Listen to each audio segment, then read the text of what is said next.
Hello everyone and welcome back to Sketch by Sketch. Today we're going to be coloring with COPIC markers. I'm really excited.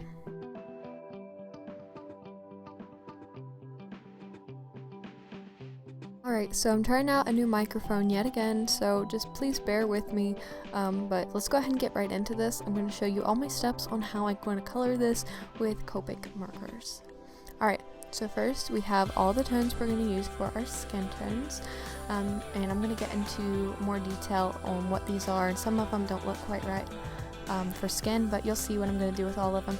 So pretty much what you're going to need, and you don't have to use Copic, so I'm going to say that first, but you need some blush tones, which are pinks, some purples for shadows, some really light skin tones, medium skin tones, and dark skin tones. That's the basic idea, and I'm going to be walking you through a little bit more detail once we get coloring. Alright, so the first thing that you need to do is go in with a blush shade. This doesn't have to be dark, it can be really light. And you just want to color in on the cheeks. Don't do this too dark, just really lightly, as you can see what I'm doing. I like to put it also on the nose, the chin, and the eyelids.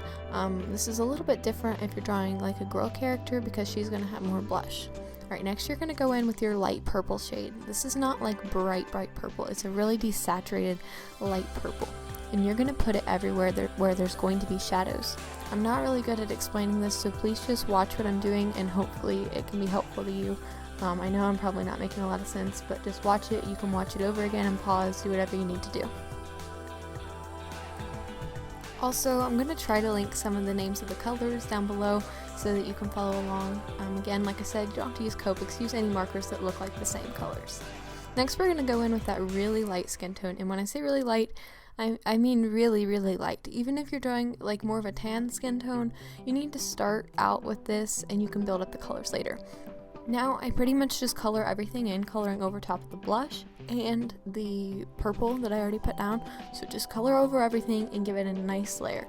Be careful of your liner, you don't want to smudge it. This is a point where their paper is really wet and it does have a tendency to smudge. So I'm just going along, I'm continuing to fill this in. I did move up to a little bit of a darker tone, slightly darker, it's still super duper light. And I'm keeping areas like the center of the forehead, the cheeks, and a little bit of the side of the face slightly lighter than the others, just to keep everything highlighted. You can kind of see what I'm talking about. Now you're going to go up just a little bit darker. We're going to do this the whole time, just gradually keep getting darker with the colors. And now you're going to start coloring in where the shadows are, kind of where you put that purple, keeping those areas like I talked about, the nose, the tip of it, the forehead and upper cheeks, keeping all that a little bit lighter, and everything else you can kind of start darkening up.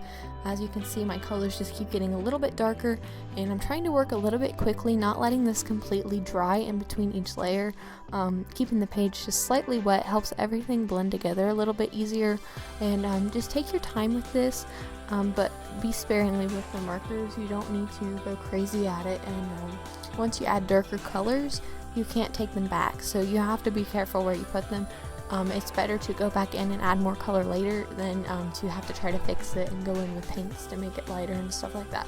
So just take it slow, don't overdo it with the dark colors.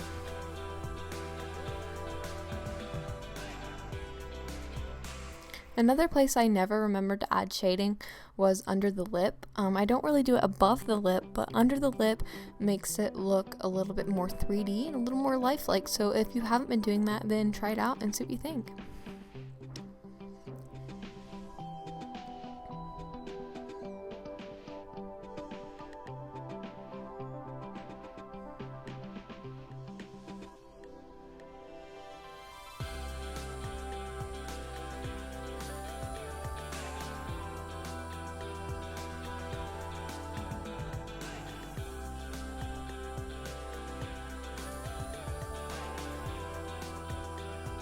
I'm also going to mention that I have tried to do live streams after I hit the 1,000 subscribers, and I've also tried to do community posts, and I'm having a problem with YouTube. I don't know what it is. They're not allowing me to do the live streams. They say I'm not eligible, but I actually looked up the list of requirements and I've met all of them. And then they told me that it takes up to a week to get the rights to do such things, and well, it's been about 2 weeks, so we'll see. I've been contacting them and looking some stuff up online. So I know you guys have been looking forward to the live streams and community posts, but I'm working on it. It's not me, it's YouTube, and so we're gonna try to work that out. I got a friend that's really good at this stuff. She's got a channel too, so she's been helping me out a little bit. I'm kind of clueless when it comes to all the YouTube stuff, so I really have just had to look stuff up and figure it out. So we'll see what happens with that. Hopefully we can be doing that soon. Back to this drawing. I can't really explain this anymore. Just places you should add shadows are under the nose, under the lip. If your character is a girl and you want to add some eyeshadow, you can do it like on the lash line and eyelid. And then anywhere where something is overlapping, there's going to be a little bit of a shadow. The hair always casts a shadow, and usually you can put one under the eyebrow as well. Another tip to make the character look really pretty and add a little bit of makeup is to make the lip and eye color the same as you've seen here as I'm doing. I think it just looks really pretty and ties it all together.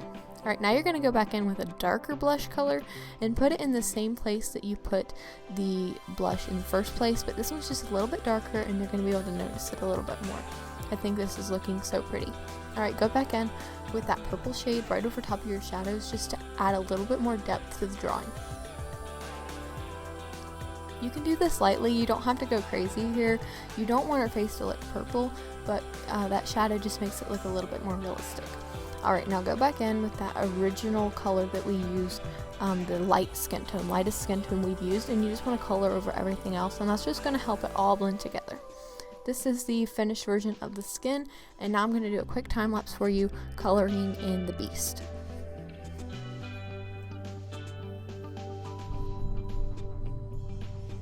Sorry for any background noise too, it's a little noisy in my house right now, sorry.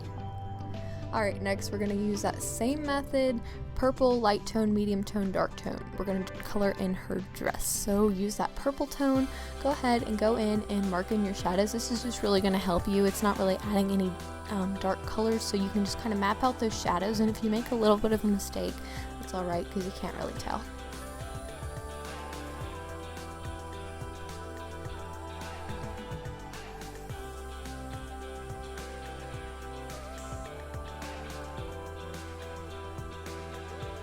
Also, if you want to color along with me, then you could definitely request down in the comments a coloring page, and I will get that to you somehow. I could put it on my Pinterest or anything like that, but if you're just interested in coloring along, I could definitely do that. Just make sure to leave me a comment. Never feel like you're bothering me when you comment, because I love to read them, and any requests you guys have I could totally do. I have some coloring pages on my Pinterest right now. You guys should go over and check those out. You can print them and you can color using the same methods in a different drawing. Alright, now that we've mapped out our shadows, we're going to use the same method that we use when we color the skin. You're going to go in with your lightest blue tone because her dress is blue. You would do this with any color. You just go in with your lightest tone and give it a overall base color. I'm going to go ahead and skip this because all I'm doing here is filling in this area, nothing special. Alright, now we're going to go in with our medium tone, and we're just going to mark in those shadows, keeping in mind that the fabric folds over itself, and that is going to make a shadow. Her arm is going to be making a shadow that I'm coloring right now. That top of the corset, that's the shadow from her arm. That typically wouldn't be shaded unless her arm was right there. And there's typically a shadow under the chest area. So just drag that into the side. That side shadow there is also from her arm, casting the shadow. And if we were doing this from the back view or a little bit more of the side, her hair would also be casting a shadow.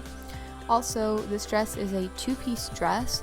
It's got the corset over the skirt, so that's why there's that line of shadow under the seam that's binding them together. Now there's also going to be folds in this dress, which I've drawn in with my line art. I can do a tutorial explaining this a little bit more, but you can still see what I'm doing. I'm just going in and drawing those folds. I know it's not exactly accurate, but this is how I like to do it, and I think that it works out really well. Also, the dress is kind of spinning, so that's why that whole back section has been colored in, because it's kind of behind the section that's floating forward. Hope this stuff makes sense to you guys.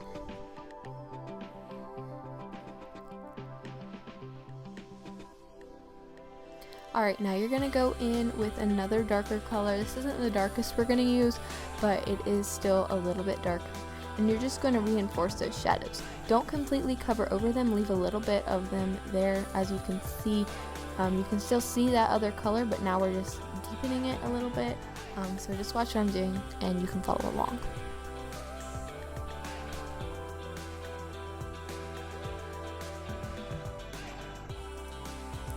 Like I said, trying out a new microphone, so let me know down in the comments what you think of this. I really do need your feedback because I've tried out, I think, 2 different ones and then my original audio recording setup that I had like months ago. So just let me know if you think this is better than the last few videos and I'll keep using it if it works good. Alright, now you're going to go in with, this is more of a purpley shade to kind of keep those shadows there. And to desaturate everything a little bit. I want the colors to be really bright and pretty, but I also don't want it so bright that it looks not real and too cartoony, and it can keep it looking a little bit flat if you keep everything too bright. Even the brightest colors are going to have a little bit of shadow, so keep that in mind.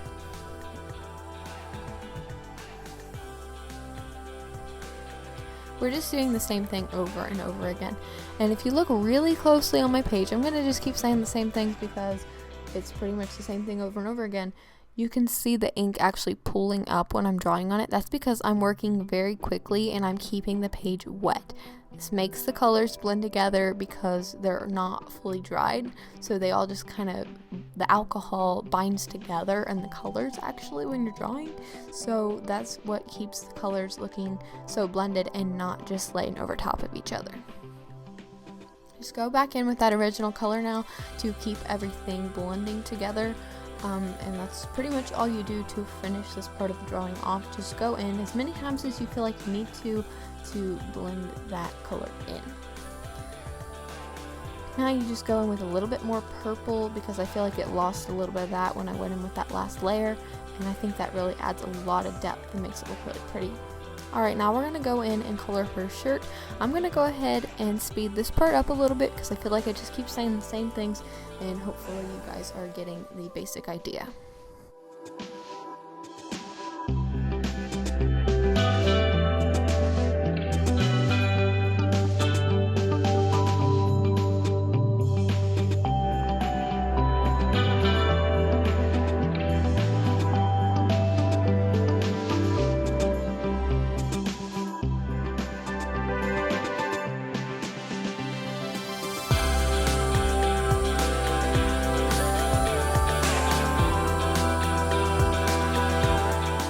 The colors I used on this shirt are purple, gray, and a little bit of yellow to make it stand out a little bit more and not make it just so flat and white.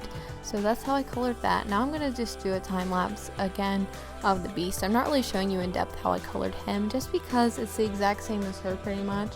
I don't do anything differently. So you can still see what I'm doing, but I'm not going to really explain it that well. Also, if you have a drawing that has the same colors and different elements of it, like her dress and his pants are both blue. They're right on top of each other, and it would be very easy to make them kind of just blend together and not look very different. So just use a little bit of a different color palette. Make one a little bit darker. See, he is standing behind her dress, so that's why it's going to be a little bit darker than her actual dress. And then I added a little bit more gray tones just to separate it a little bit more and make sure I really reinforce those shadows. Now we're going to go ahead and draw his shirt, again starting with the purples and then going into the lightest gray tone and really just following all those folds that I've drawn in the line art. Again, I could do another tutorial on that. I'm really not going to get into it right now.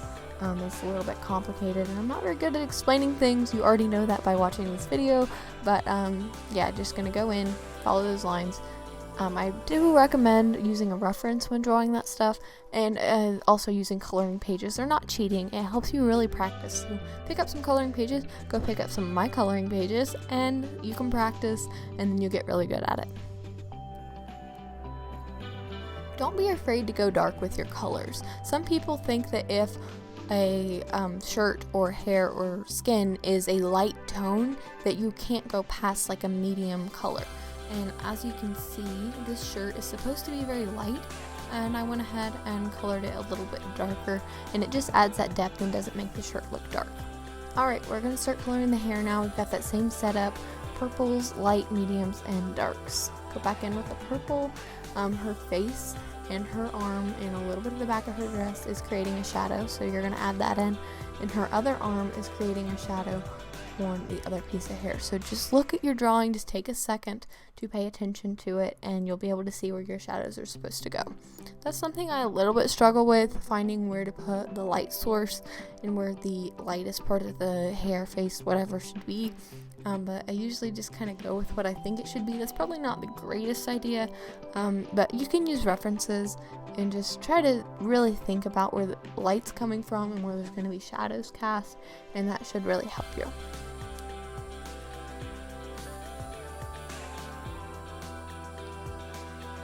You're going to do this the same way as you do everything else. Keep those light parts light and then start building the shadows everywhere else. Right there in the middle of the hair, I'm talking about the hair up by her head that is pulled back, right in the middle, you're just going to use strokes to create that lightest part in the middle, and it's going to be dark by the part.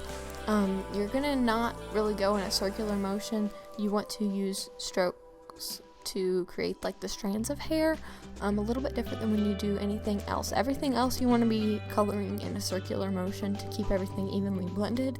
With this, you just really want to do what I'm doing right there, making those strokes of hair to make it look a little bit more realistic. Continue to deepen those shadows with darker tones until it looks like you want it to. Remember that we're going to blend it all out later, so if it's looking a little bit streaky, it's okay, just keep going, keep building the shadows, and we'll fix it later. I also think that when you add that lightest tone, it can sometimes wash out a little bit of the color, so go a little bit darker than you think you should, and I promise you, you'll be happy with the results.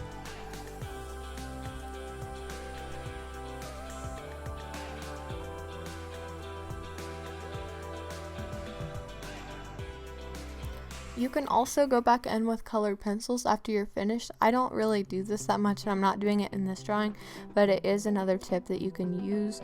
If you're not getting all the texture you want with the markers, you can go in with the pencils, which have a little bit of a finer tip, and you can really add textures in fabric and strands of hair and like freckles on the face and stuff like that. It's really good for.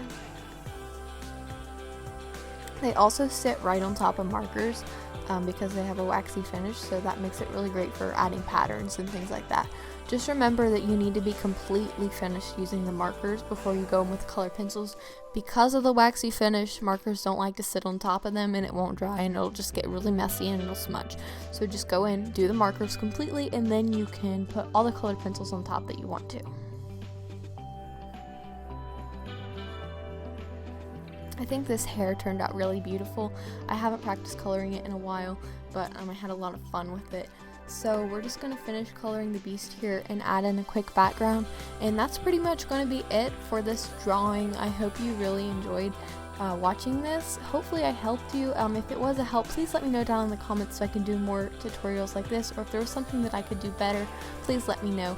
Here it is. I love it so much. I hope you love it. Thank you so much for watching. Please subscribe and give me a like, and I'll see you guys in another video. Goodbye. Stay safe.